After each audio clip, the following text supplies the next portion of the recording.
В ходу разноцветные колеса и светящаяся экипировка. Здесь те, кто готов удивлять. У велосипедистов сегодня долгожданный день, то есть ночь, которую ждали целый год. Специально приехал сюда, чтобы поучаствовать, увидеть это радостное такое настроение, событие, зарядиться немножко молодой энергией. Мне уже почти 60. Сегодня мероприятие, так что я решила поучаствовать, привезла с дачи букет цветов, чтобы было веселее и интереснее. Маршрут «Ночная Казань». Впервые велофест проходит и через один из самых оживленных районов города – Советский.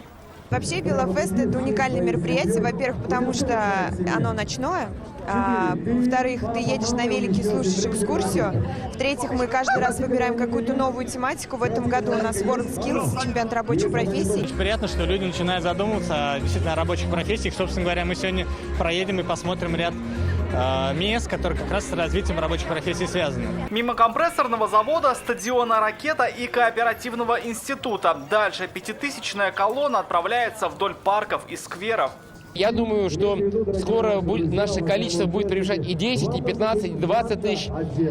Просто надо эту традицию сохранять, делать ее более креативной. Со старта участников забега провожали ведущие и конкурсы. Общая длина заезда составила 29 километров. И хватило и для экскурсии по городу, и активного отдыха. Рамиль Шайдуллин, Марат Зайдуллин, ТНВ, Казань.